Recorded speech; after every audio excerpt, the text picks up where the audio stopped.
Hello, are you here because you just watched the first part of the forward and futures contract video?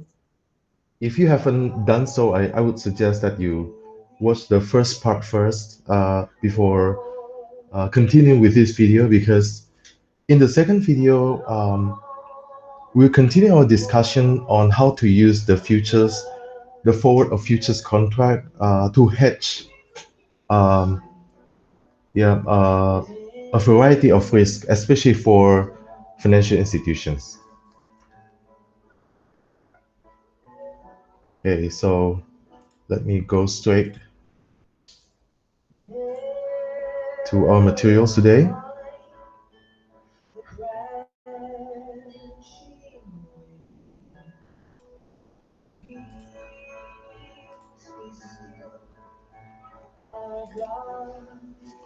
So our video and discussion today will deal with how to use the derivative contracts, in particular forward or futures contract, to hedge against, again, a vast array of risk, especially to financial institutions. So you see the fact here, even using statistics from 2015 to see the intensive use of derivative contracts. I see the top 25 financial institutions in the United States uh, with total assets, combined total assets of like $10 trillion. You see the uses of the forward and futures, and in the options, swaps, credit derivatives, and total derivatives here. And you could see even the use of forward and futures contracts in 2015 has amounted to $44.45 trillion, right? But of course, among the derivative contracts, the most extensive use is swaps. See, swaps the biggest, right? And followed by forward futures and then options. They're quite in terms of amount, the use of forward or futures and options are quite comparable. But I think it depends on the period of time. Like during the financial crisis, maybe in 28 to 2010, the use of option uh, was quite low, but then it increased again after uh, the crisis period. Okay, so you see the extensive uses of derivatives contracts and how forward and futures contracts work have been explained in the first part of the video. So please go back to the video and review it again. Okay, so swaps is the largest, and we have a separate video for swaps, and it's the largest or the most used by corporations, financial institutions, and other entities because of its flexibility. You can see it in this separate video on swaps, and then options, and I have credit derivatives that we are going to see also today. Okay, so we'll go straight to the use of forward and futures contracts for risk management. Okay, so all the other mechanisms and then the logics behind the use of forward and futures can be reviewed from our first video on forward or futures contract, right? But you see, rapid growth of derivatives is getting uh, more and more as a norm. Uh, Again, not as something spatial anymore. Like corporations, especially financial institutions, have to rely on derivative contracts more and more uh, now and also in the future. Okay, so See spot and forward contracts. Again, to repeat a little bit, spot contract means you make the contract now, you make the deal now, and the execution of the deal also takes place right now, or T plus two, right? Maximum T plus two or T plus three. Right? So for a forward contract, you make a deal right now, you make an agreement right now, but the execution or the implementation of the contract will happen later. Later could mean next week, maybe 5 days from now, 3 months from now, 6 months from now, and 2 years, and so forth. So again, the deal is made right now, but execution will happen sometime in the future. Okay, so we'll start going into the technicalities about the hedging using for or futures contracts. Okay, so first one, we're going to see uh, interest rate, interest rate risk being hedged by uh, forward or futures contract. Okay, so we have an example here. Uh, so we have like 20-year bond or borrowing, right? And 1 million par value. Right? The current price is 970,000, and interest rates are expected to increase, right, for by 2% over the next 3 months. So this is how we are dealing with the interest rate risk using interest rate futures, right? So we call it interest rate futures. You could imagine another situation. Of course, the example is it's relatively understandable and easy. But you see, like we might see another logic, right? Why we need the interest rate forward or futures. So you see, in some types of business like construction or mining, right? Obviously, you can't just uh, come to a spot, right? You suspect that the spot has plenty of reserve of oil or coal or gold or anything, right? You just can't just go there and suddenly dig anything. And it turns out if you find nothing, then you lose a lot of money and you might go broke, right? So usually you have to make like a certain study, right?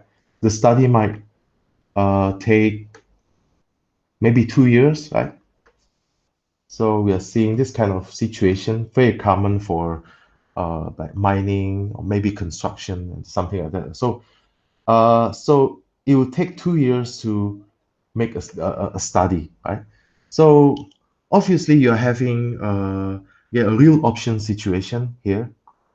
Uh, if you find something for the first 2 years, right, during the study period, then you continue with the execution, right? So you start digging or purchasing like heavy equipment to you know what's that to excavate the land or the offshore or anything, right? Here's the thing: if you make a decision that 2 years later, if my study finds something, like on the land or offshore, then I'll start excavating, I'll start exploring or exploiting or any name that you could mention. But that being the case, I would need maybe borrowing, right? Borrowing, maybe by issuing a series of bond or by borrowing from a syndicate of banks or anything. But the essence here is that in 2 years' time, if my study finds something, then I will need to borrow money, right? I will need to borrow money. So an easy question would be, uh, what would make me happy 2 years from now if I want to borrow money? With respect to the interest rate, of course, I would be happy if the interest rate is flat or going down. Decreasing pattern of interest rate would make me very happy because I need to borrow money, so the interest rate would be lower, right? So on the other hand, what would I be fearful about? or what would I be afraid about? The increasing interest rate, right?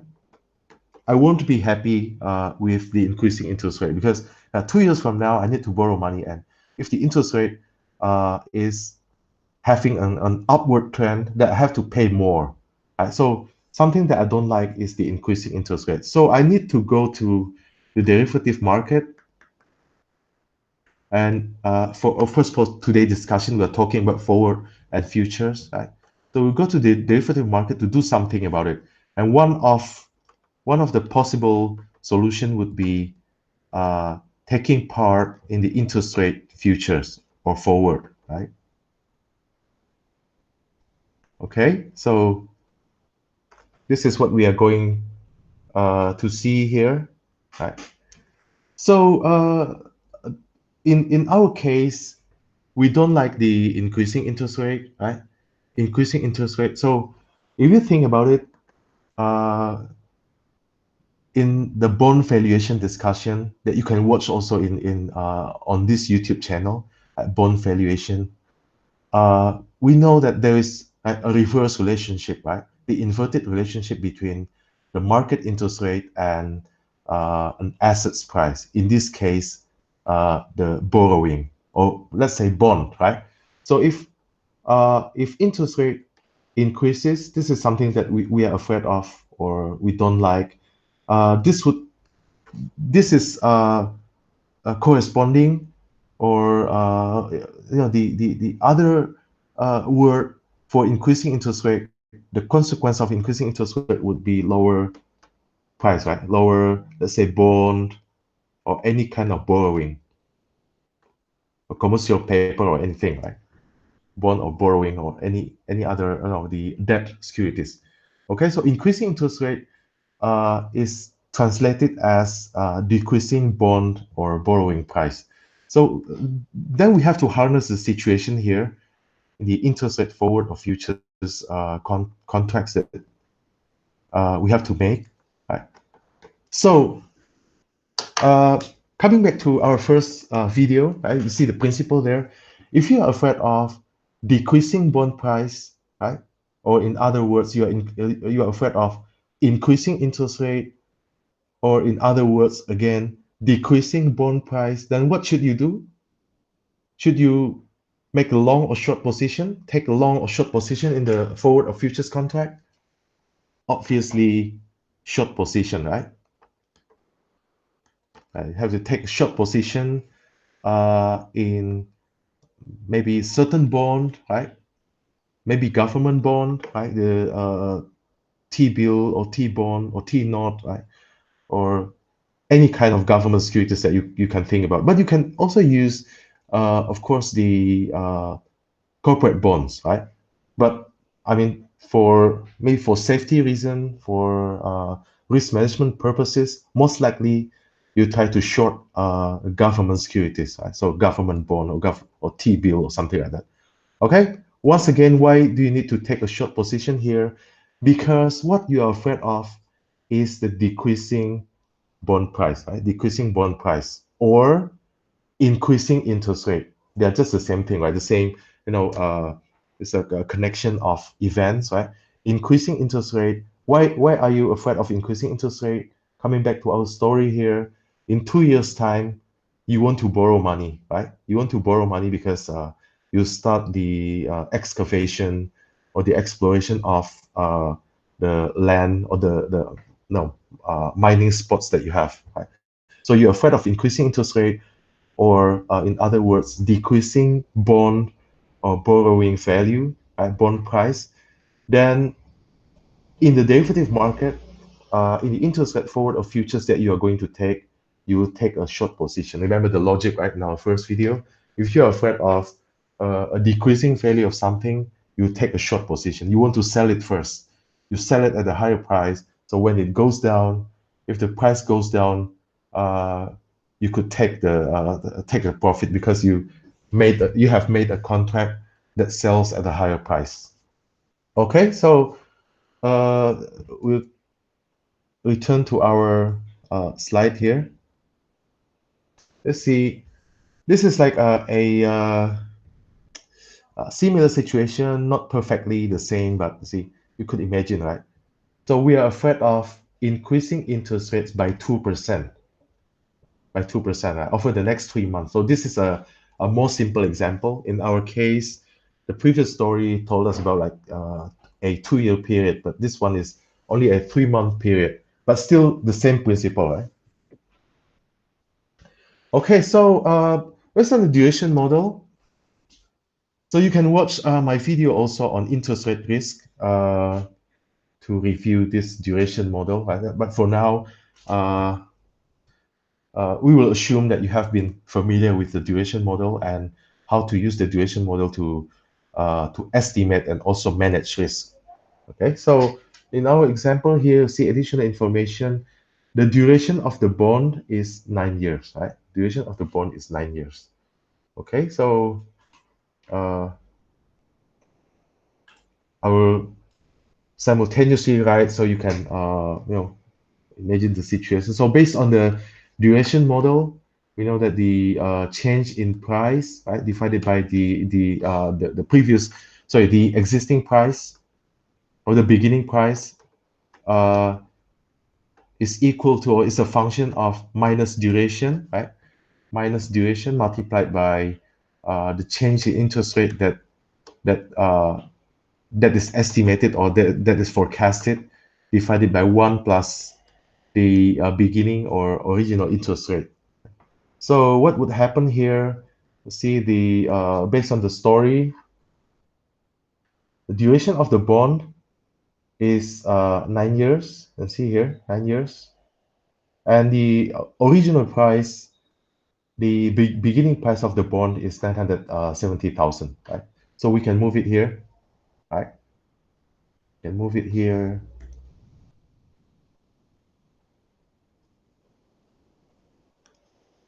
Okay. So minus nine, right, times 970,000. The current price. So it's 97%, right? We call it 97% of the par value, right? Because the par value is 1 million. And then the change in interest rate that we forecast, right? 2% multiplied by 2%. This is all multiplications, right? 2% divided by 1 plus the original interest rate, 8%, right? In the story, you see. Okay, so the result is the change in price by 161,000 by going down, right? As expected, increasing market interest rate will lead to a decrease in bond price or an assets price, right? So it's going down by 161,000. Uh, so if you have the bond, you may not like it, right? Because if you're holding the bond, then the price will go down. Okay. So what should we do now? Of course, you can go to make the interest rate futures. So we are afraid of what? Decreasing price, right? Decreasing bond price. And in this example, it seems that this is the bond that you are holding, right? So you're afraid of decreasing price. And what should you do now in the interest rate forward of futures? Similar logic that we applied, right? So we have to take what? A short position, right? Short position. So have to take a short position. So let's say we see another bond, right? Similar type of bond that has a futures price of certain amount, right? Uh, anything maybe 96% of par. Then you try to short the bond, right? The outstanding bond at 96% of par. Then if what you're afraid of does come to pass, right, the price of your bond decreases, then or the interest rate increases, then the price of your bond will decrease and you are unhappy here. But remember, you have taken a short position here, right? You have taken a short position. So if the the contracted bond price also goes down, right? Or it's becoming lower, then you get money here because you have taken a short position at a certain value, and then the value goes down. So you have the commitment to sell it at a higher price. Imagine, right? Is if you have the 96%,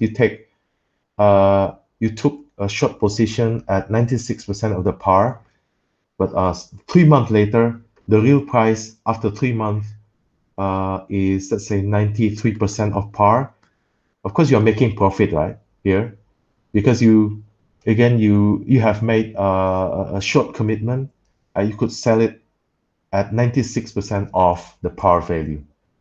On the other hand, 3 months later, actually in the market price is only 93% of the par.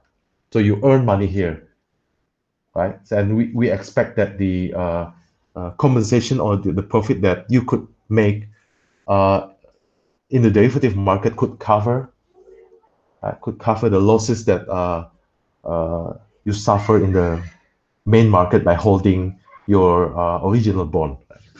Okay, so this is pretty much the strategy, right? Or the interest rate futures, interest rate forward or futures. So we try to cover as much as possible the potential loss, right?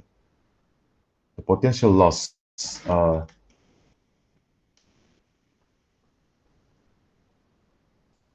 in your original business, right? In your main business or in your main asset holding. Okay, so we'll continue with the other types of forward or futures. So we have just seen the interest rate forward and futures, how to use them to hedge the interest rate risk, right? It could be many, uh, it could appear in many forms. Maybe in my first example was about your necessity to borrow money after 2 years. But the second example from the slide shows that you're holding a bond right now, right? The asset in the form of a bond, and you're afraid of an increasing interest rate because that will lower the price of the bond. So you go to the forward or futures market to try to hedge the potential loss from your original or your main business. So you see now, we can do micro hedging. Micro hedging means we try to hedge the individual assets or individual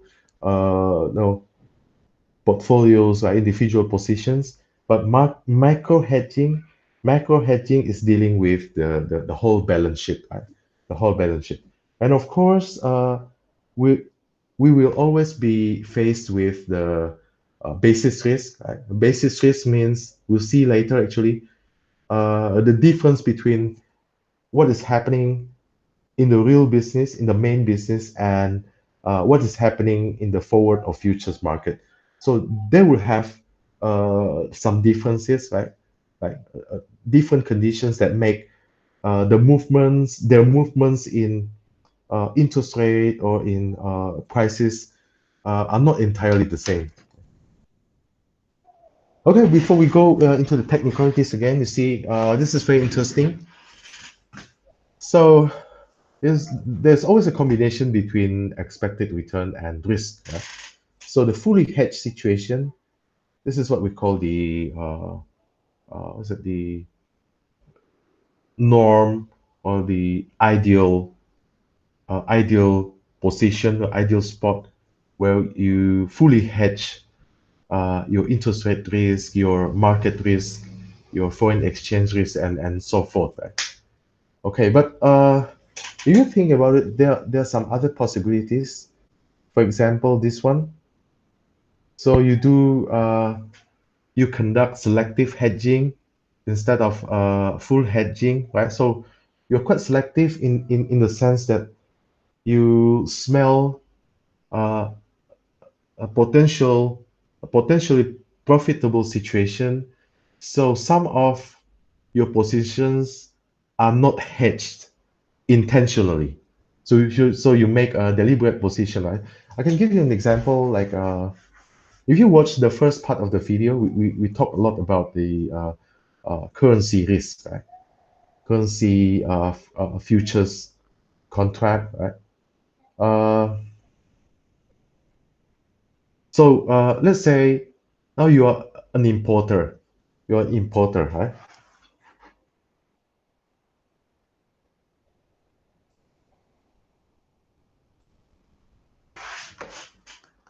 So let's say you import anything. You import maybe healthcare products, right?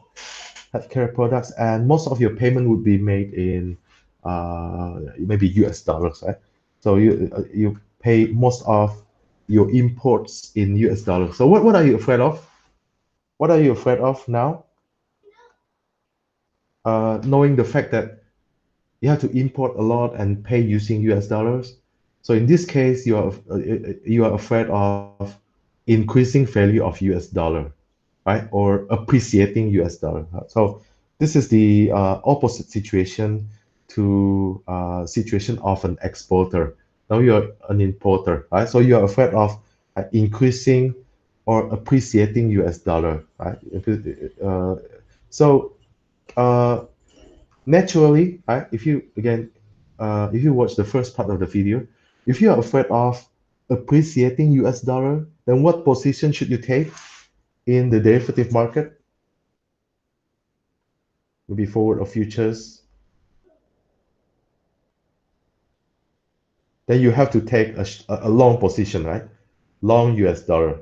See, imagine the situation again, right? You import and you have to pay a lot using US dollar.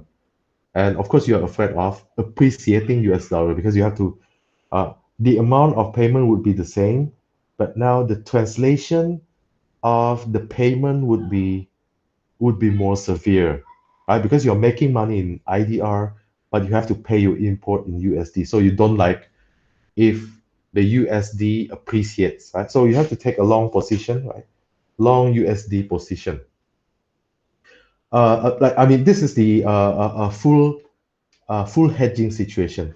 However, you might have in mind that for the next maybe 2 months, right? For the next 2 or 3 months, in your estimation, or in your forecast, USD might go down.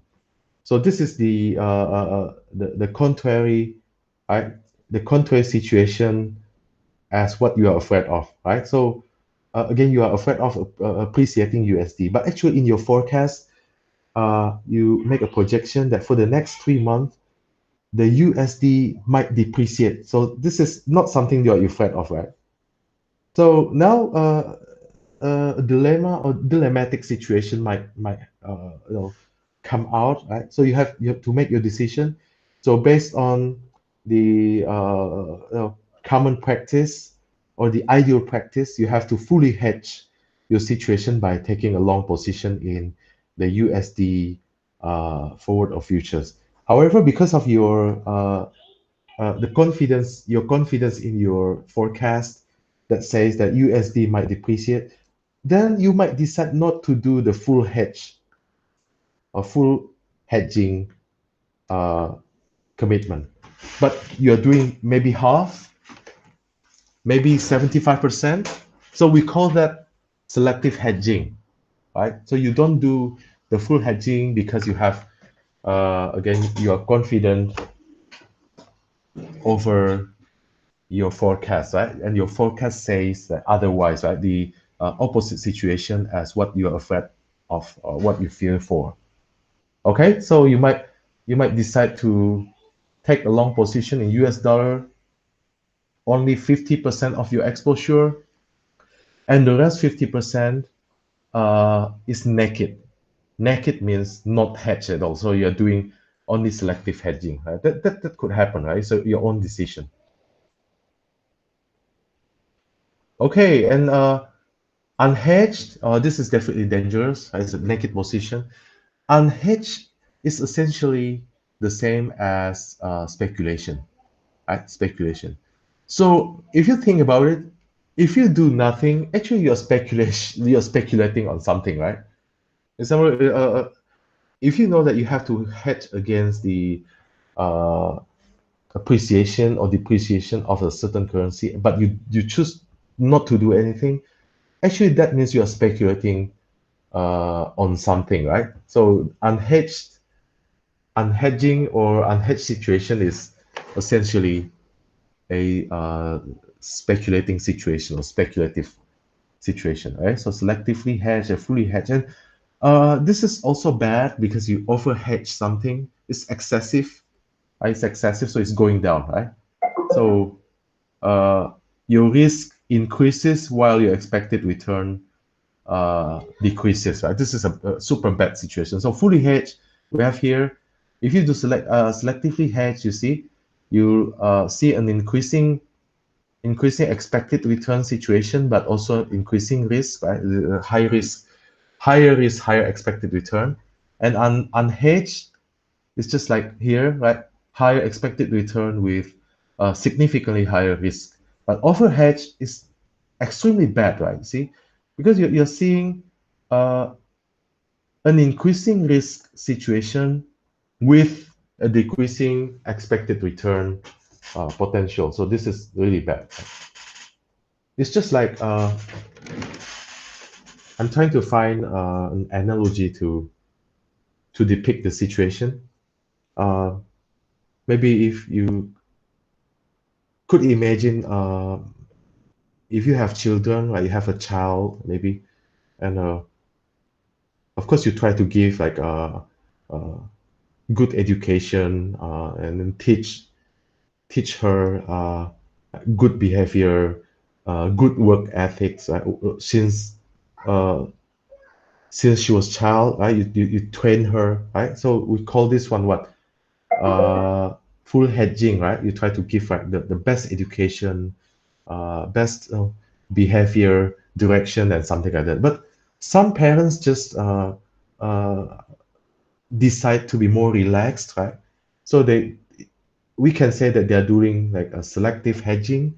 Maybe they send their children to still good school, but they don't pay too much attention on specific skills or specific talents that actually a child is showing, right? They just don't care. So it's like selective hedging, right?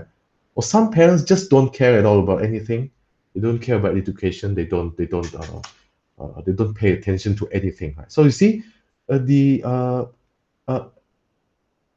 if a parent is doing the unhedged decision, right, is taking this path of life with unhedged uh, decision to their child or their children, you could see that the potential expected return is also high, but with a higher level of risk. So because of the freedom that the child is given, maybe the child could go into a spectacular person, right? A girl or boy, and then adult, right? Because of the freedom, right? So anything is possible. Any possibility that the person could explore and could harness because uh, no, she has been totally free from the beginning. But the risk is high, right? The risk is high because who knows, the child never makes into the full potential, but maybe uh, was arrested because of drug abuse, because of some other juvenile problems, or some crimes that send the child to prison or something like that. So unhedged situation is always more dangerous, but this is followed by a higher expected return. But we see this part, right? Offer hedging is also bad. So using our analogy, could imagine parents that excessively train their child or their children, right? They force the child to follow for 24 hours the of the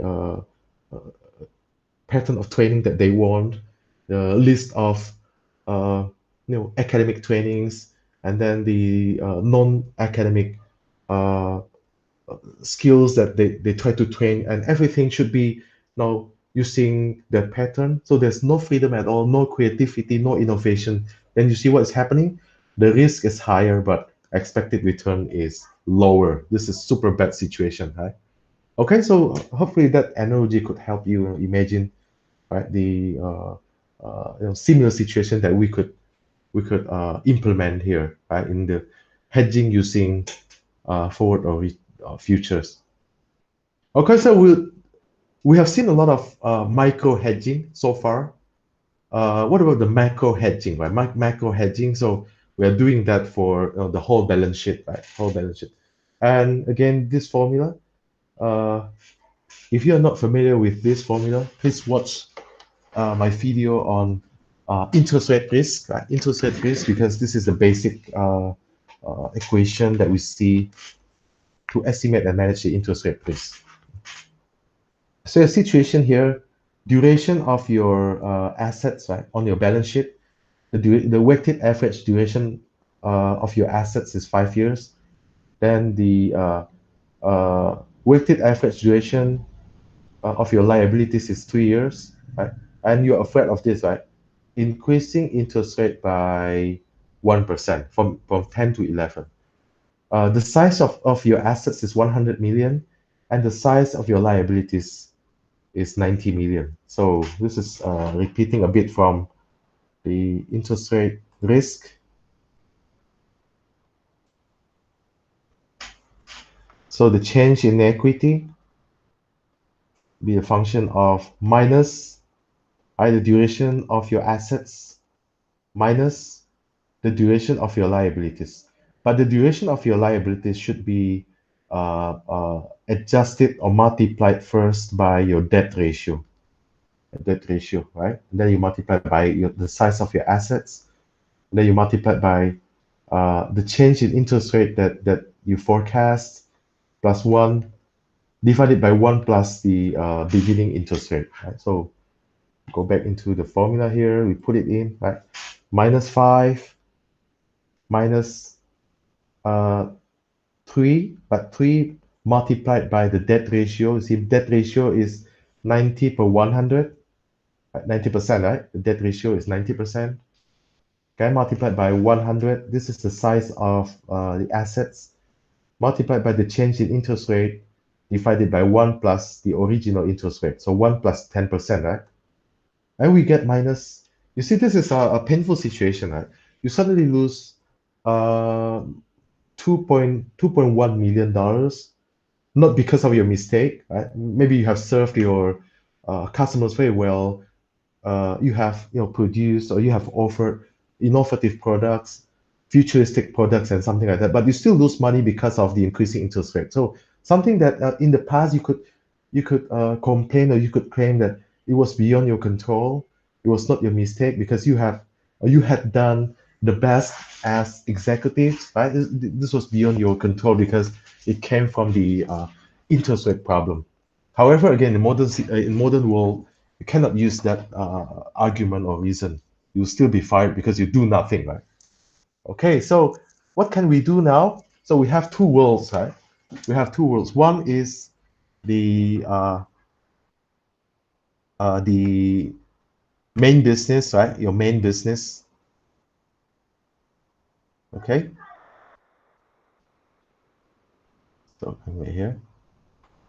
So one is your main business. One is the forward or futures world. So we have this, right? The change in equity could be estimated as the preceding equation.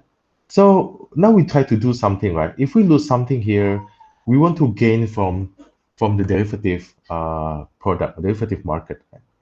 So we have the synonymous situation, right? So if I lose money here, I want to gain money from here, right? So I want to get like increasing increasing value of future contracts, right?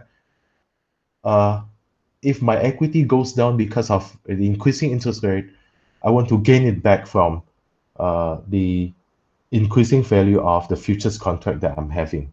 So the logic would be the same, right? So here we have the minus, right, the duration of the forward of futures, right, multiplied by the size of the futures. It's actually from here, right? You still remember from the above equation, okay? Multiplied by the change in interest rate divided by 1 plus the original interest rate. Okay, so we want to uh, equate them because we want to equalize them because loss in one part, right? Loss in the main business is expectedly covered by the gain in the derivative market that we have made, right? In this case, forward or futures contract. Okay, so if we equalize both of them, equalize them, then what can you see here?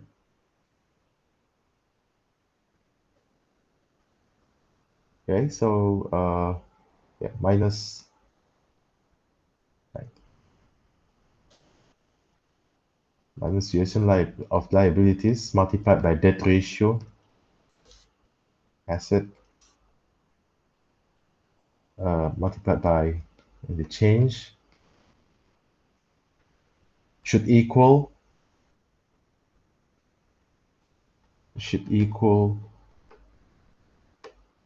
the, right, times the size of the futures contract divided by multiplied by 1, the change in interest rate divided by 1 plus the original interest rate. I will see one component that appears in both sides of the equation. So we could both erase both sides. Okay, this is the same.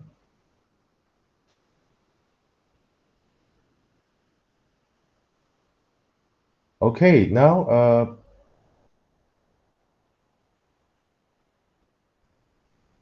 so the future the futures value, right? The size of the futures the size of the futures or the value of the futures can be determined as the number of futures contracts, right? Number of futures contracts that we have multiplied by the price, right? The price or the contracted value, contracted price of the futures contract. Okay, so we'll change it. This would be number of the futures contracts multiplied by the price or the contracted value of the futures contract, right? Okay, so uh, if I want to maintain this one here, right? So number of the futures contracts should equal, see here, so minus,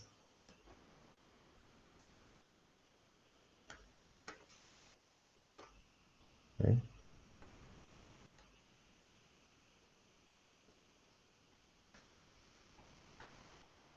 divided by the DF times PF, right? Times PF.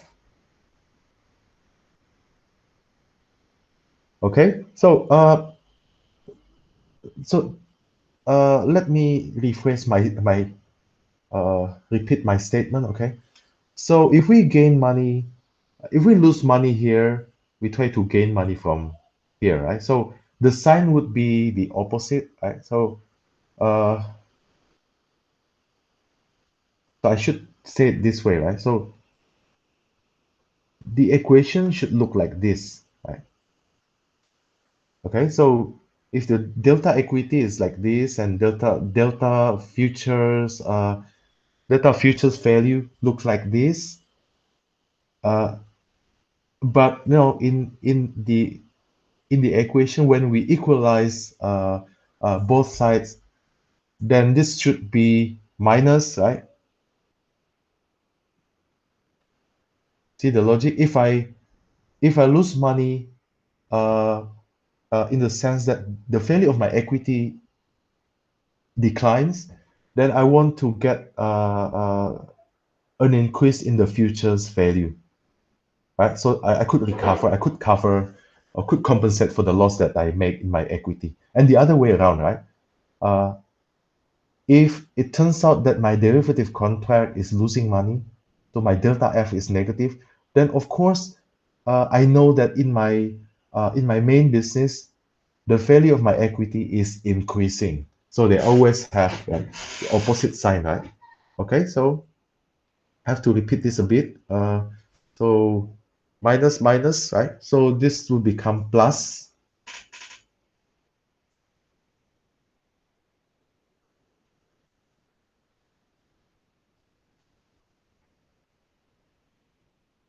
Okay, so I hope you follow why it becomes plus, right? So one more time. This is the formula, right, for the uh, delta F, right? But we are doing, see the equation here, right?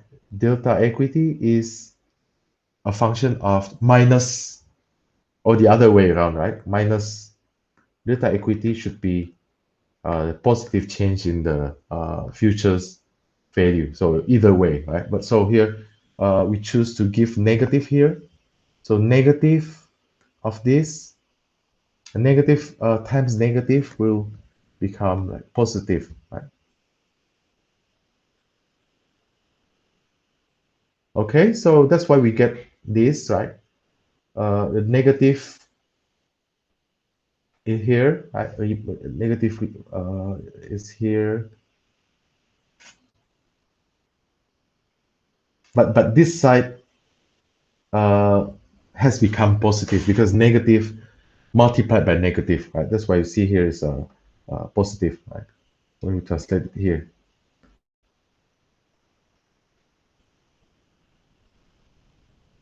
Okay, so this is the estimate that we could make. Number of futures contracts required to hedge against the balance sheet problem, right? The macro hedging mechanism. So we see example here.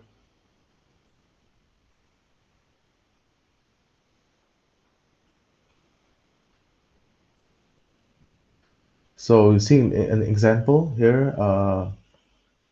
Financial institution was exposed to balance sheet loss of this much, right? This was our previous example because of the increase in interest rate. So we have seen the information that we got. Right? K is the debt ratio, debt to assets ratio. Uh, Now, because you know that if you do nothing, an increasing interest rate of 1% will lower the value of your equity by 2.1 million, right? So if you do nothing, that means that you're speculating, you're just waiting, and if something happens, obviously that's your mistake, right? So you cannot say that it's beyond my control because it's not my mistake or anything. But obviously that's your mistake because you do nothing. So what can you do? Here we can, you see, we have information here. Uh, there is like bond, the interest rate futures, right? The bond futures 97%. This is the price, right? The futures price or futures quote or futures. That was like the contracted price of the futures. 97% of the par value. Uh, 20 years to maturity. 8% coupon bond, right? The contract size is 100,000. Okay, this is important. Remember in the first video, if you are taking a futures contract, you have to follow the size, right? You take it or leave it. But if you are doing a forward contract, you could negotiate the size of the contract. And the duration of the bond is 9.5 years. So this is duration of the duration of the what's that? The bond futures, right? Not the duration of our original bond in the main business. This is the duration of the bond futures and 9.5 years. Okay, so by applying the the formula that we just saw, we just derived, right? So minus, this is what duration of our assets minus duration of our liabilities, but multiplied by the debt ratio, right? The debt ratio, right? Multiplied by the size of our assets, right? See here, so our assets divided by what is it again? The duration of the bond futures, right? Duration of the bond futures, not our original balance sheet or not our balance sheet duration, right? This is the duration of the bond futures multiplied by again the P, right? The price of the futures. Right? Remember the price is 97% of the par value, and then the par value is 100,000, right? So 97% of the par value, while the par value of 100,000 means the contracted price or the P of the futures is 97,000. And we get what? Minus 249.59 contracts. Minus, right? Minus means you have to take a short position. Right? Minus means you have to let go of something, so you have to take a short position. And of course, 0.59, this doesn't hold water, right, in real life. So you have to round it up or round it down. So most likely we'll take a short position of 249 contracts. Okay, so we can prove it. We can prove it again. If interest rate increases here, right? If interest rate increases by 1%, we have seen this one, right? We will lose 2.1 million. So what if we are doing the futures contract, like the bond futures, right, or interest rate futures? We know that this would be, and we'll test it, right? It will be the function of the minus of duration, right, of the bond futures multiplied by uh, the value, total value of the futures.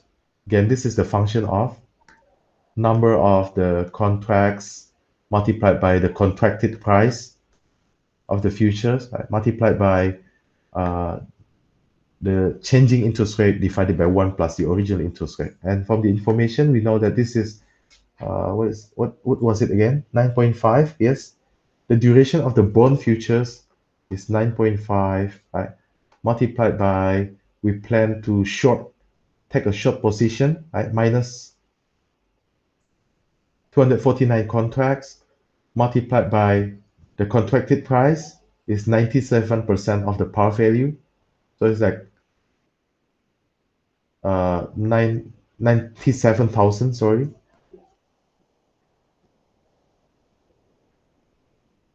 multiplied by increasing interest rate from 10 to 11, right? So increasing by 1% divided by 1 plus the original interest rate. Okay, and what result do we get? So we get 2.09 million. So not bad, right?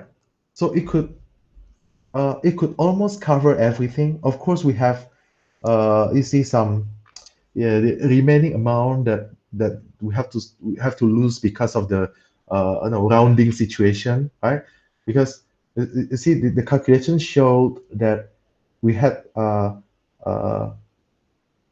we should have taken a short position of 249.59 contracts, but again, for the pragmatic or practical decision, uh, we took a short position of 249 contracts.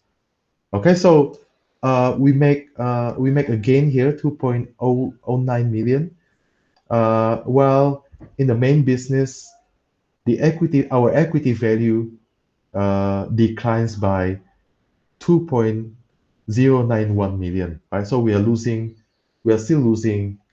How much is it? 0.005 million, about 50,000 or so, right? Not too bad, right? So you could almost cover everything using this technique. Right? Okay, I hope it's quite clear.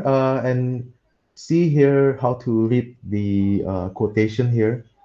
Uh, for interest rate futures, the opening quote, you see there, I know it's quite small, it's 155 and 80.08, right?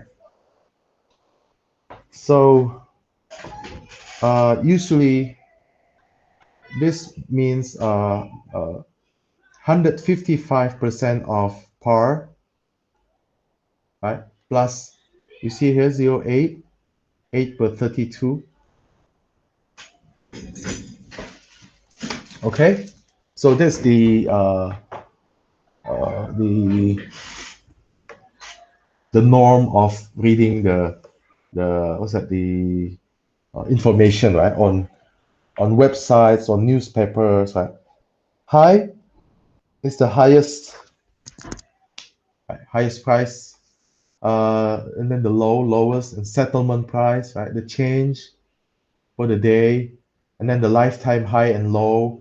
And this is open interest. Open interest means this is the number of available futures contracts, right? Of the number of futures contracts available in the market. This is for euro dollar. Same reading sequence. You see, this is 99.6375. So it's 99% of the par plus about 63 per uh, 63 per 32 or 32nd. Right?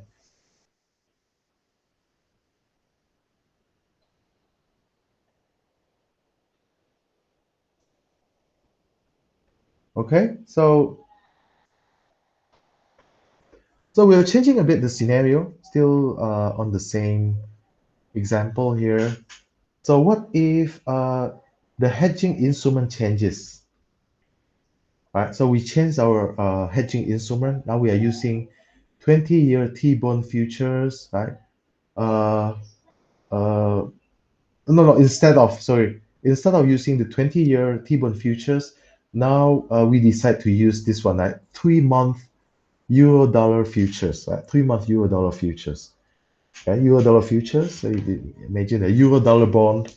So the bond is issued in anywhere, maybe in London, in Germany, in Singapore, but the bond is denominated in US dollar. So it's like bond issued in non-US, non outside United States, but the bond is denominated in US dollar, right? So euro dollar bond futures. So what changes here? Number of the futures required. So again, this is the duration of our assets. This is the duration of our liabilities multiplied by the debt ratio of our balance sheet, right? This is the size of our assets. And now the duration of the bond futures is only this much, right? So the case has informed us, has calculated the duration of the bond futures for us. So the duration is now 0.25 because the maturity of the bond is only 3 months, and the duration is only 0.25 or yeah, about 3 months. Okay, so and then multiplied by this one, contracted price. Let's say the contracted price is 97% of the par. Okay, but the face value is 1 million. See here, the par value of 1 million. So 97% of 1 million. Now be careful, okay? That's why you cannot memorize anything, right? Everything is by principle. Right? So 97% of 1 million is 970,000. This is different from the previous choice, right? The previous choice was 97% of par value, but the par value was 100,000. So this time the par value is 1 million, right? Okay, so we get how many contracts? We need to take a short position of 948.45 contracts. And of course, we'll round it uh, round it down. So we'll take a short position of 948 contracts. Right? So we need more contracts, right? We need more contracts because the duration is shorter. Okay, so uh, our conclusion about the interest rate hedging, right? Interest rate risk hedging using the interest rate forward of futures. So in our example, our main business sees a decrease in the equity value by minus 2.019 million. On the other hand, we try to recoup the loss, right? Try to recoup the money or to compensate the loss by taking a short position in the bond futures, right? In bond futures, and hopefully we could recover, we could cover 100%, but at least close to that, right? At least it's close to the amount of loss that we will suffer because of the increasing interest rate by 1% from 10% to 11%.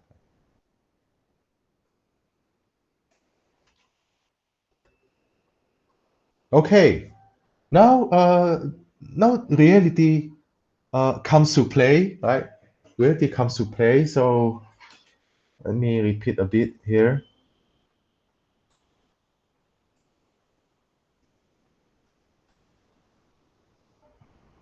You see, we have two things here, right? The change in our equity value and the change in the value of the futures contracts that we make. Uh, in the previous example, we always assume that the change in interest rate in our main business, in the main operations, and the change in interest rate in the futures world or in the futures market are the same, right? So we assume that those changes, the changes in interest rate were the same, but in reality, they might not be the same. That creates what we call basis risk because the change in interest rate in the main operation or in the real world is not the same as the change in interest rate in the futures market.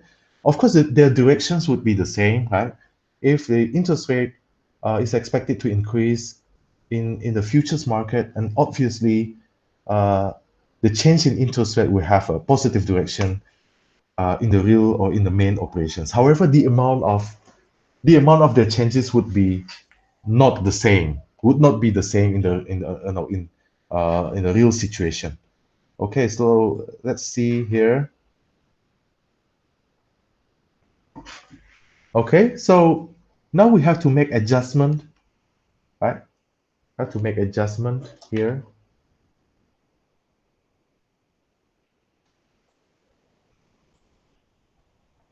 So you see here our formula for the number of the estimate, right? Number of futures contracts that we have to use, and see, right? Actually, we have this, right?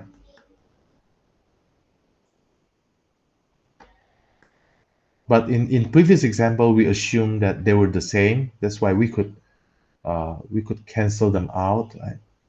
Okay, but now we realize that the change in interest rate will not be the same, right? So we'll say that the basis risk, right? Basis risk is actually the change in no change in interest rate in the main business, or we can call it like a spot in the spot market, divided by the change in the futures market, right? So you can imagine if this is more than if the change in the interest rate is higher in the spot market than that in the futures market, then you have to multiply something here. Okay. On the other hand, if the change in interest rate in the futures market is higher than that in the spot market, then you have to multiply the basis risk in the denominator. Okay, so this is just logic, right? So actually, you cannot memorize then where to put the basis risk. It depends on the situation. But remember this one, right? So if this one the change in interest rate in the spot market is higher than that in the futures market, then you have to put the you have to multiply the basis risk in the numerator. Right? On the other hand, if the change in interest rate in the futures market is higher than that in the spot market, then you multiply the basis risk in the denominator, such as this, right? So we'll see our situation,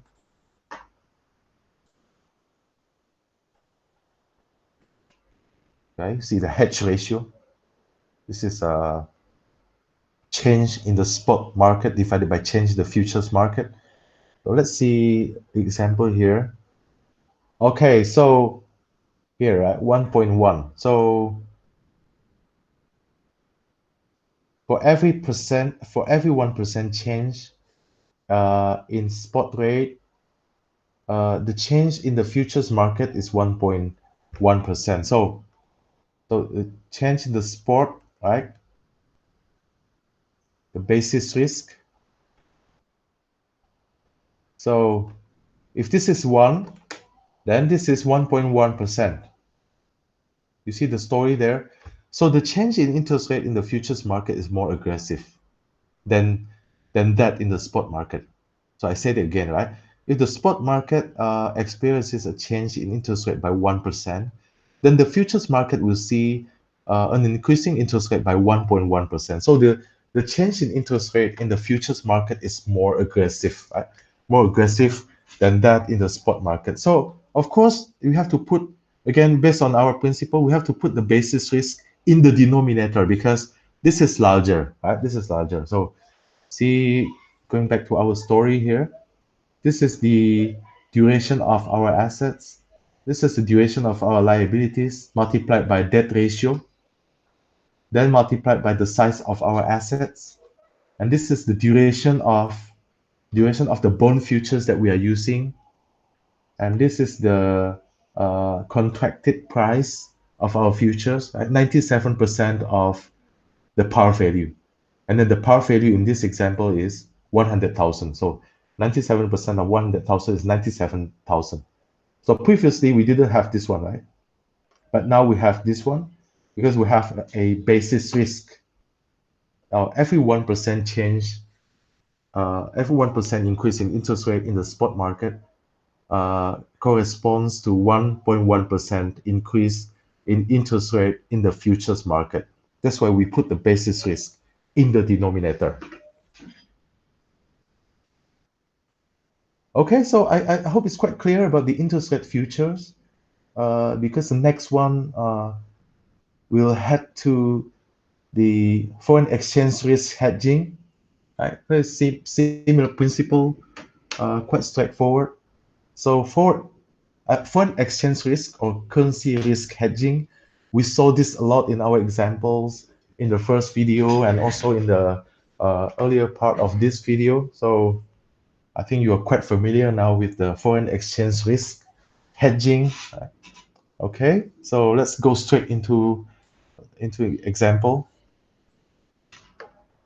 So let's say the spot exchange rate is 162. This is dollars per pound, a UK pound. Okay, 166230 per pound. Okay, and then the futures price is 6215, right? 6215. And what is our situation? So going backward one slide, So you see the situation here. So you have made a loan of 100 million, and then actually the loan, right? Your asset is doing quite well. It will yield 15%, right? So within 1 year, you would expect to get back how much? 100 million plus 15% of it, right? So 15 of 100 is 15 million. So at the end of the year or next year, you will have 115. However, because you are a US bank, right, American bank, uh, or non-UK bank, then you know that this is risky, right? So the amount of, the productivity or the proceed from your asset is good, right? So you earn 15%. There's no problem at all. It's really nice figure, right? So your money would be a principal of 100 plus the yield or the return of 15%. So you have 115 million next year. However, when you bring the money back, you never know, right? You bring it back to the US, you bring it back to Germany.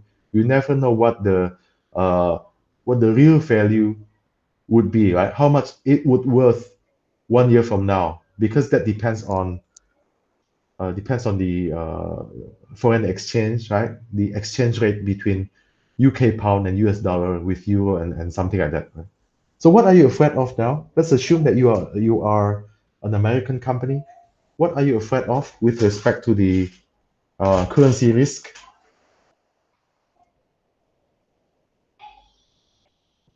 Of course, you are afraid of what?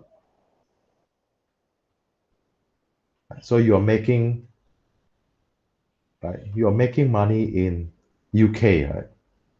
So 100 million pounds. Next year, this would become 115. But you're quite concerned, right? You're quite, you know, you are quite worried about the real value of the 115 next year when you have to translate it back to your country, maybe American, right? So what are you afraid of? You're afraid of depreciating pound, right? Because you need to get to uh, repatriate the money back, right? To send the money back. When you do the repatriation of the money, you never know. 115 million uh, is good, right? Good yield, good return. But when you bring it back, if the pound is depreciating, then you lose a lot of money because of the translation, right? The translation exposure, not because of your bad performance. So this is something that we are quite concerned about, right? So the depreciation of the pound is detrimental to our business as a whole because we need to repatriate the money back to our home country.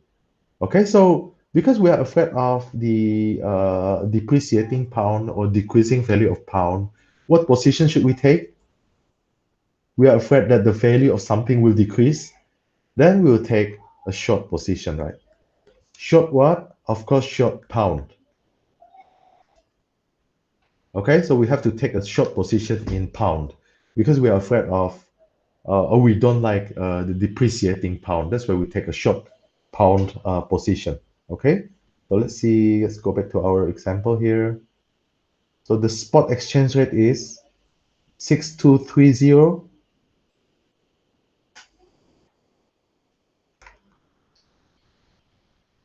6230 right, per pound, and the forward rate is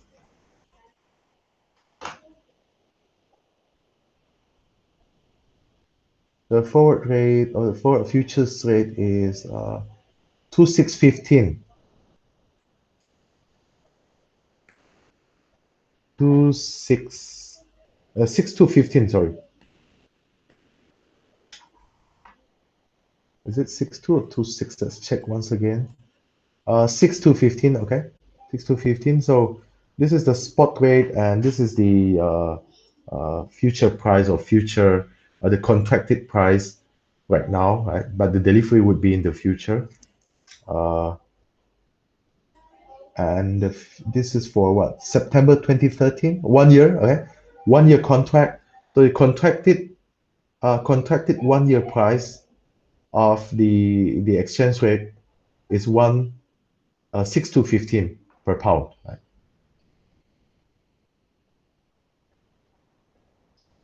Okay, so what about the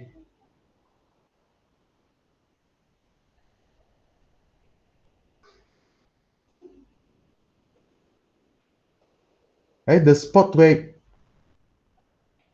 1 year from now? This is the forecast, right?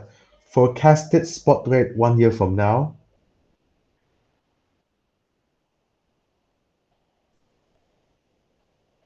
Okay.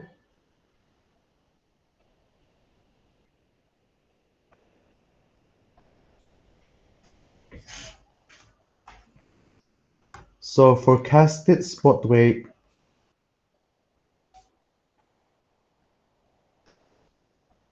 okay, would be, how much is that? 5730. 5730, right? And then the uh futures rate 1 year from now. So you see, this is a one year uh contracted price for 1 year futures, right? Meaning that you make uh you make the contract right now. Suppose you take again the short pound, right? Short pound position. So you make the contract right now. So 1 year later, you sell €1 and get 162.15, right? This is a contract. Right? This is a contract. But here we have another estimate, right? This is the estimate of the same futures contract 1 year from now. Okay,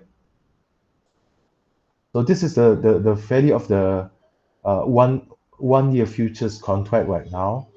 But again, the delivery is 1 year later, but this is the value of the contracted price of the 1 year futures right now.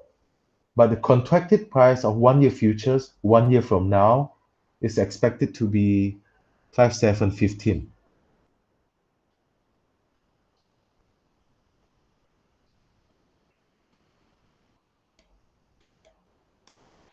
Okay, so this is an easy example, right? Because now you see their estimated changes are the same. You see, from 162.30 to 157.30. So it's dropping by 0.5, right? 0.5. And then also this one, likewise, this one, from 160 to 15 to 5715. So it's dropping by 0.5. Okay, so this is an easy example where we have no basis risk, right? Because the uh, estimated or expected change in the spot rate is minus 0.005, and so does the change in, or the expected change in the futures contract. So again, this one is the contracted 1 year futures price. So you make the deal right now, but the delivery will happen next year. And this is the contracted futures price, contracted 1 year futures price, but 1 year from now. This is the contracted price that we expect to prevail next year, right? This is the contracted price right now, right, for 1 year delivery. Okay, so again, in this simple example, we don't have any basis risk because both of them, you see, right?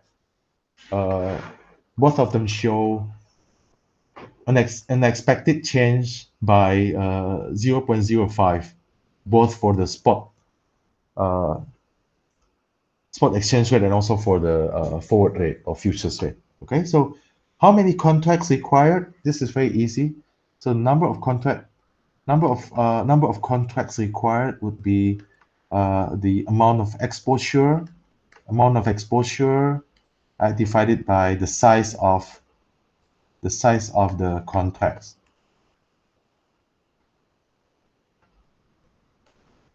Right. So uh, in this example, so the what's that? The exposure is 115, right? So we will make 115 next year, uh, comprised of the principal of 100 and 15 of return, right? So 115, this is our exposure. And then, so this is given, right? Size of the contract. So one size of one the size of one contract is 62,500 pounds. This is given, all right? Because this is like a futures contract, so you can only take it or leave it. But again, the if you go to the forward market or you're making your own agreement or negotiations, then actually the size of the contract could vary, right?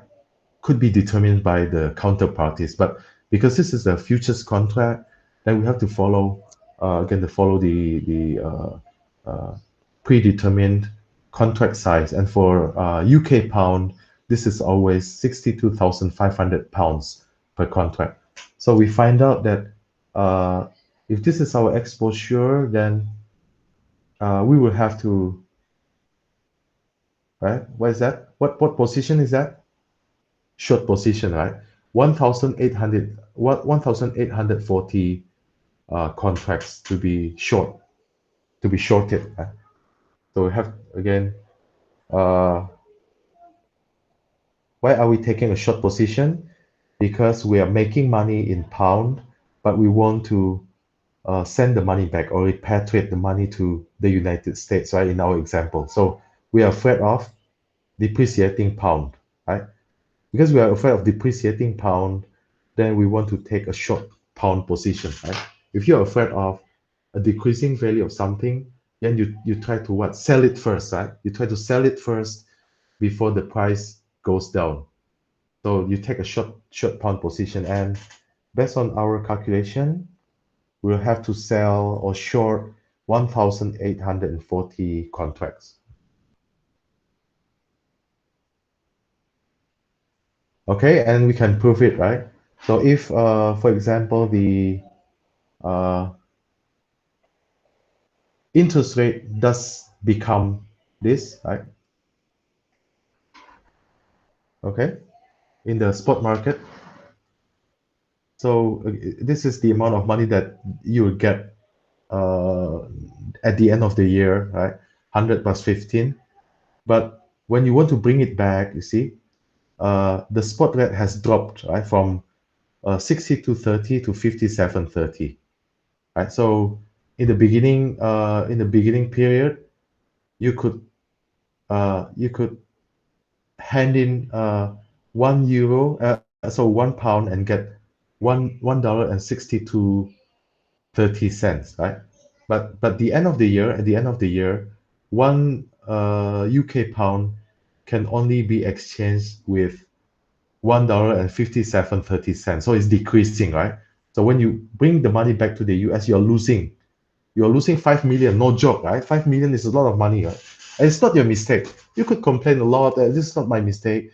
Uh, I have I have done very well in the investment, right? The investment is fully fully collected, and it's not my mistake at all. And that was true, right? Maybe 50 years ago, but now if you do nothing about it, you're still guilty because you don't hedge, right? You don't do the proper hedging. But remember, we have taken a short position of 1,840 contracts, right? And you see the contract size per contract is 62,500, and we have taken a short position or selling position of 1,840 contracts. Okay, so multiplied by, see, uh, your contract says that this is the futures. Let me show you again. You have to pair them appropriately, right?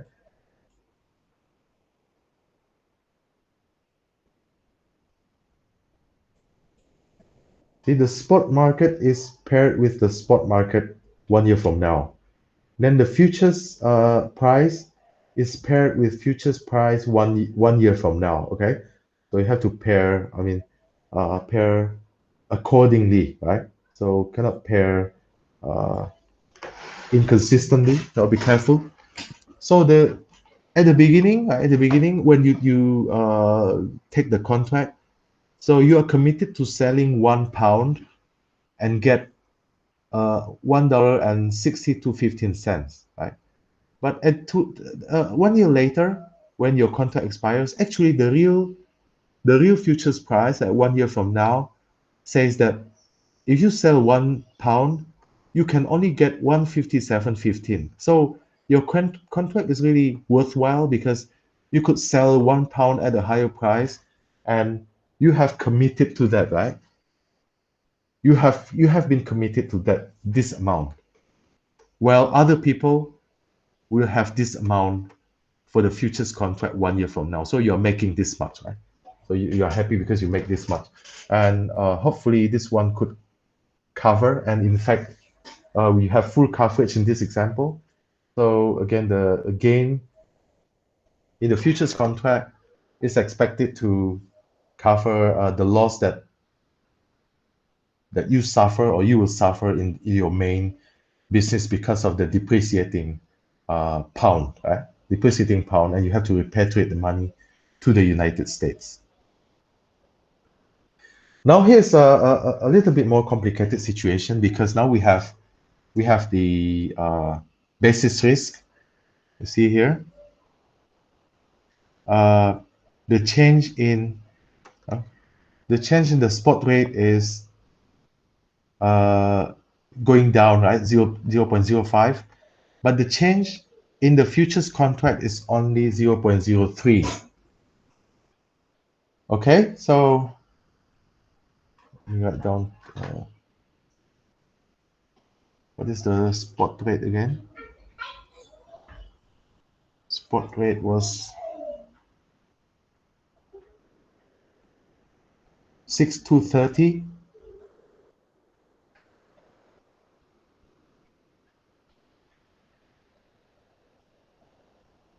Okay, and then the futures was 6,215.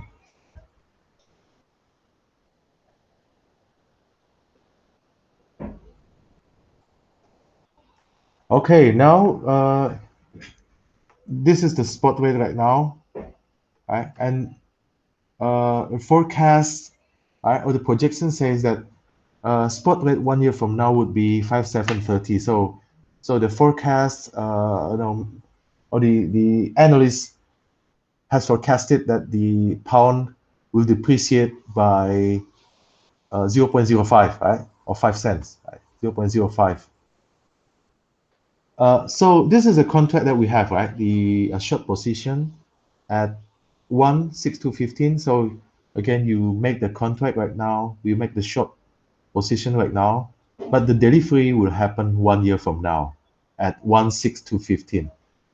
But you see, based on projection by analysts, we see that again the analysts say that the futures contract, the 1 year futures contract, is expected to change to 159.15 1 year from now.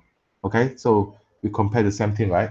The contracted 1 year futures price, right, or 1 year futures again contract, right? This is right now. The delivery is next year, but the deal is right now, and this is the estimated 1 year futures price 1 year from now. Okay, so see the change here, and remember the hedge ratio.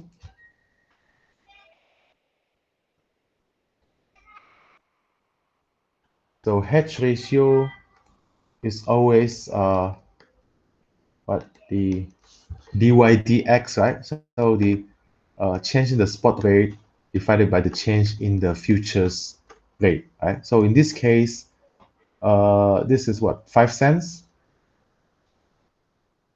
and this one depreciating pound by 3 cents, right? So 5 per 3, right? 5 per 3.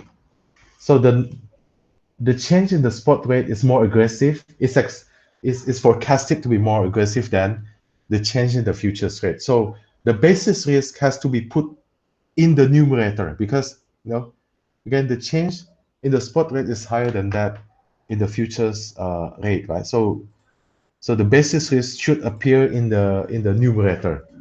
So we calculate here, right? So we recalculate, okay? Here, that's why the basis risk appears in the numerator because the ratio is 5/3, right? 5 for the spot and 3 for the futures. So we repeat the calculation now. Number of contracts required.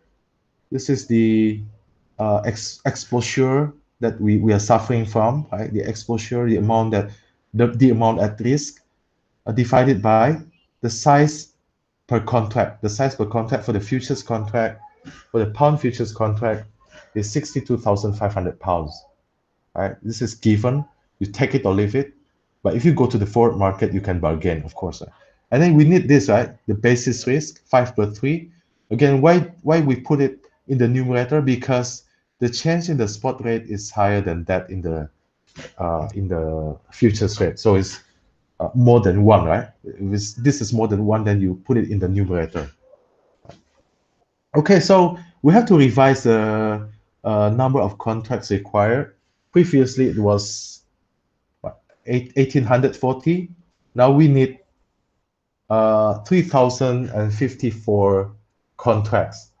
Why we need more contracts? Because you see here, the change in the spot rate is more aggressive than that in the futures rate, right? So the futures rate is changing more softly, right? So that's why we need more contracts to cover the potential loss. So if you see here, uh, this is the spot market, right? So see, uh, the pound is depreciating from this to this, right? And this 115 million pounds will suffer this loss, right? Again, without you still can say you made no mistake whatsoever, right? But again, the reality shows that you're losing money because of the depreciating pound. However, the futures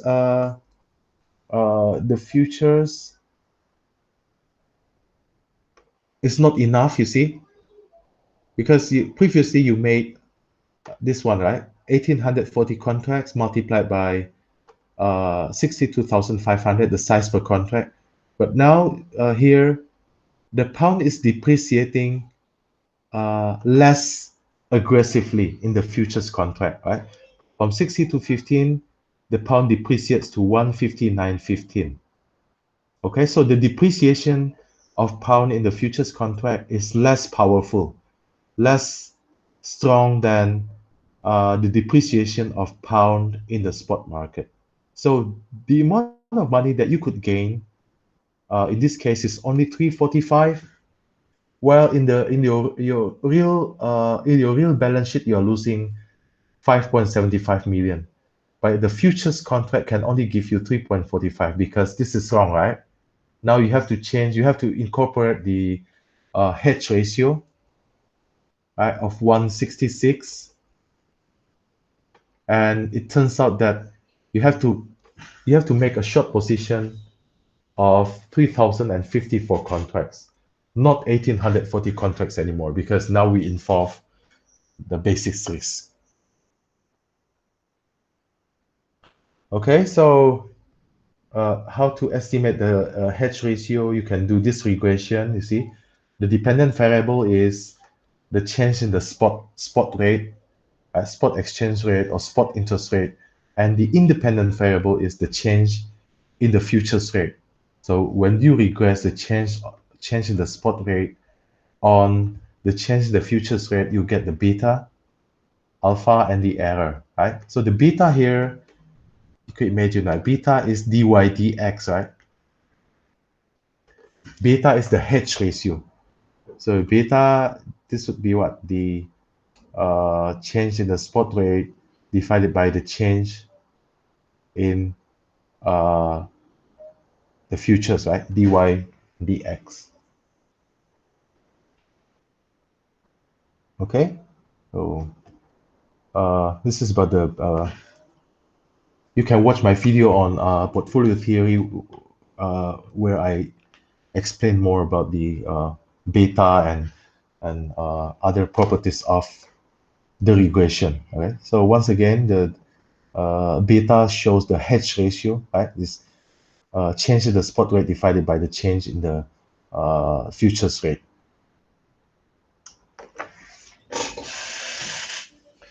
Okay, so this is interesting, right? Credit risk has become more and more important and also problematic, maybe because of the competition among financial institutions.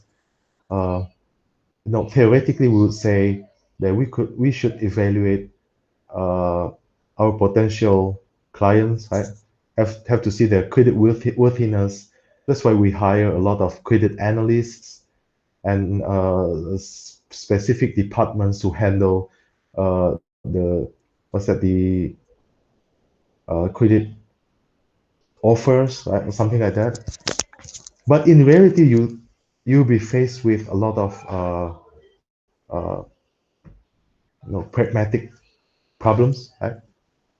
For example, maybe one potential client comes to you, and this potential client is known as let's say a billionaire or a super wealthy person. But when you see his or her documents, you find out that actually this guy is having a huge debt ratio, right? Making his or her debt service coverage ratio too low to lend more money to the guy, right? So actually, theoretically or based on regulations, you're not supposed to lend more money to this person, right? But because of again the competitive situation or uh, some some worriness, right? From worrisome situations that you are having, uh, then maybe you will change your mind, right? Maybe the guy told you that uh, he or she was he or she was applying to many banks, right, for this kind of loans.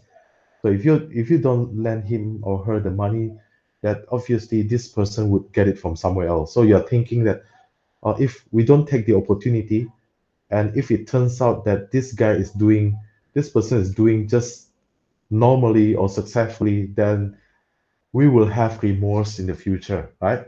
We will regret our decision right now in the future, because when we look back, we saw that no, we were questioning why we didn't lend out the money to this guy, right? So we don't want to fall into the situation, and finally you decide to lend money to this person, although knowing that again the debt surface coverage ratio of the person has been too low, right? I mean too high, right? Too high, meaning that this is not he or she is not credit worthy anymore. Okay, so credit risk. Uh, I also have two videos on credit risk. So if you want to see like more detailed explanations and discussion on credit risk, please watch the two videos, two parts. We have credit derivative here. Credit derivative is like an insurance on the loans that we have provided to our clients, and uh, this is something that we are quite careful about, right? We're quite worried about the moral hazard problem. Okay, so there might be a reduction to properly manage the lending process because we have the credit derivative. We'll see the technicality in a little while, but again, the idea here is that we have insurance, right? The official type of insurance would be from the FDIC, right? The Federal Deposit Insurance Corporation, or in other countries will bear different names. In Indonesia, this is the official insurance will be provided by the LPS, right? LPS. The amount of insured or the insured amount would be different from one country to another, right? For example, $250,000 in the United States, and of course other amount in other countries. But this is apart from the official insurance provided by the FDIC, right? This is like a insurance mechanism or similar to insurance mechanism by selling the credit derivative, right? So pool loan underwriting, because we know that somehow the loans that we will give to our clients will be protected, right? Would be insured using the credit derivatives. And then we start having this problem, shoddy documentation, shoddy or insufficient due diligence process, right? Failure to monitor our borrowers, right? Our clients, right? So because we know that this has been somehow uh, hedged, right, or insured using the credit derivative. So we become more reckless, and even fraudulent activities in by both sides, right, lenders and borrowers. So they could even make a concerted effort to do the illegal or fraudulent activity, right? Because both of them, so the clients get the borrowing while the lenders could lend out the money, and the loans will be insured or protected by the credit derivative, right? And this was instrumental in explaining the 2008 to 2010 crisis, banking crisis. So we'll see an example here, right? The credit forward, that credit derivatives in the form of credit forward. So when you lend out money to your clients, your particular client has a rating, right? Rating. So we use the sign here, the uh, this sign, okay?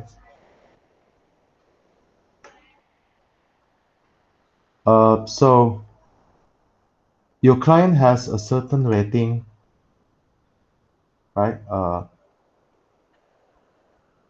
Right now, but your client might experience like difficult situations. Uh, Maybe the project that doesn't run well, right? Doesn't produce money, and who knows, like in this current situation, such as this, right? The example right now, we have the healthcare crisis. The project doesn't proceed as expected. So suddenly, the rating of your client deteriorates, right? Deteriorates. So what does it mean here? The rating of your client has gone down, right? Okay. So if we try to measure this situation, usually we are using the spread, right? Spread means the difference between the interest rate you charge on this client, right, on this client minus a certain basic rate, maybe government securities interest rate or something, right? So this is the basic rate. Okay, so when you lend out the money for this client, right? Maybe this is the prevalent spread, right? The prevalent spread. Again, this measures the difference between the interest rate that you charge on the client and the basic interest rate. You can call it like risk-free. Let me write it here to be clear. So the spread, right? Spread right now. Spread at time t. Okay, so the interest rate that you charge on the client minus the basic interest rate, for example, the interest rate on government securities. Right? So if the financial condition of your client deteriorates, the spread will be uh, what's it, larger, right? Will be wider.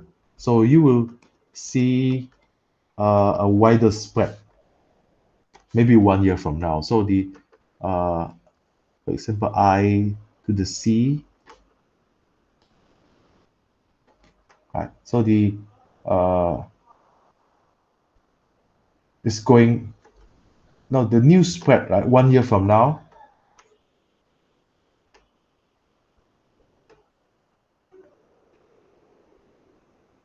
Now the spread is wider, meaning what? The interest rate interest rate that should have been charged on the client is increasing, right?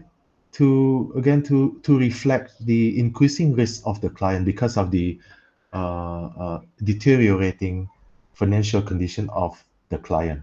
Okay, but on the other hand, if your client is actually improving, right, financially, okay, so you find out that actually your client is improving financially, right? Condition is improving financially. Then 1 year from now, the interest rate that should have been charged on the client will be lower. So the spread here, the spread will be narrower. I hope you see the logic, right? So the spread actually reflects the again the condition of your client, right? If the spread uh, becomes like wider, right? If the spread gets wider, it means that your client is deteriorating, right? Right? It's declining in the credit worthiness or in the quality of its financial condition. On the other hand, if the spread is narrower or the spread is lower, that shows that the condition of your client is improving, right? Because now you should have charged lower interest rate on the client 1 year from now, so the spread is narrower. Right? Okay, so coming back to our story here.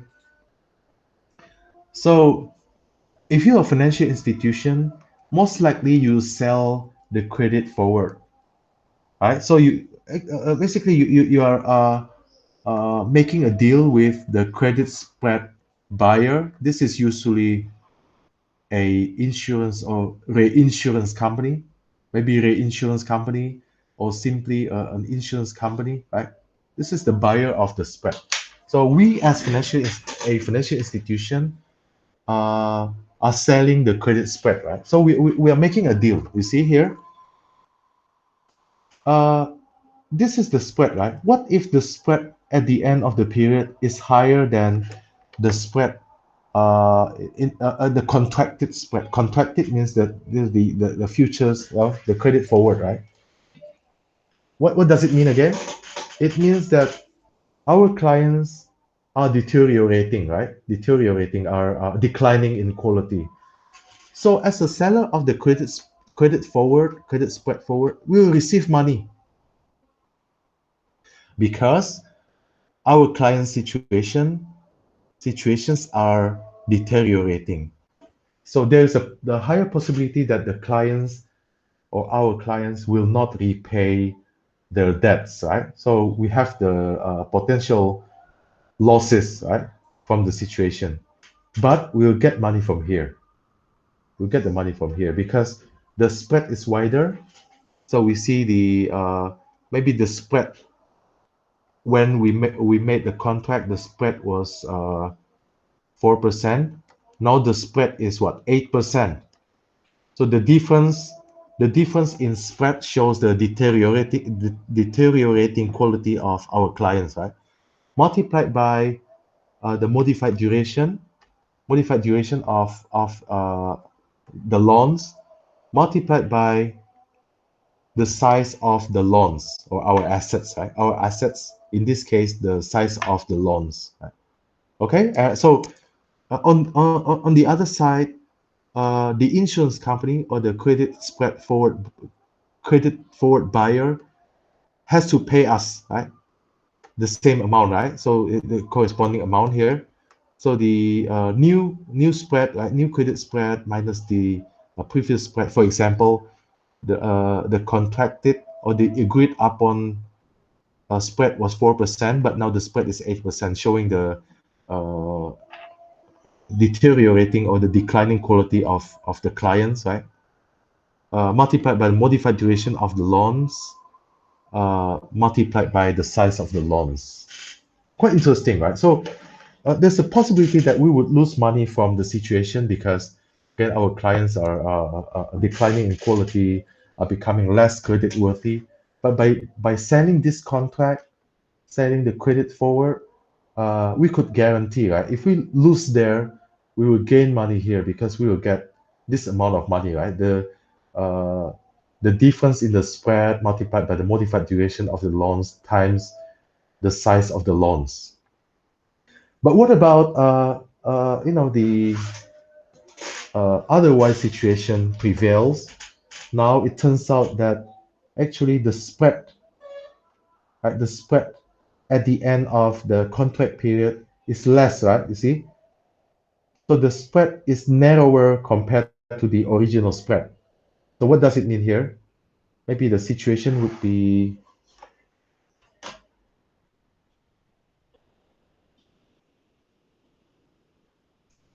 so at the beginning of the contract, the spread was 4%, but now the spread, right, the spread has become 2%. What does it infer then? Of course, it implies that the credit worthiness or the quality of your clients actually improve, right? The quality improves, meaning that you see here, if this is 4%, right? At the end, it has become 2%. So the quality of your clients increases. So you see the spread here, right? So you should have charged a lower interest rate on this client, right?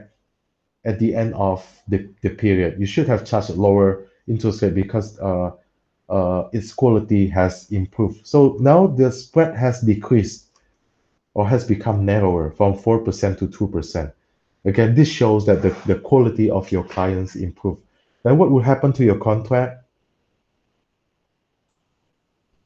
Okay, so if this happens, then as a seller, we are a financial institution. As a seller of the credit forward, we have to pay this much, right? So uh, the beginning spread minus the end spread. Again, in our previous example, this is 4%, but the spread at the end of the period has become 2%. So it's from 4%, even now it's narrower at 2%. So actually, the quality of our clients has improved. Because of that, we have to pay, right? So again, multiplied by the modified duration, multiplied by the size of the loan. So essentially, we are saying this, right? We're making a so-called like insurance deal. If our clients decrease in quality or deteriorate in their quality, then we will receive money from the insurance company or the credit forward buyer. On the other hand, if it turns out that the quality of our clients actually improve, right, making the credit spread narrower, then actually we have to pay money to the insurance company. Okay, because we are already happy in the main business where the quality of our clients improves. But here, because we have made the insurance contract, the credit forward contract, then we have to pay the amount to the insurance company because of the increasing quality of our clients. Okay, so uh, uh, we can see an example here. Uh,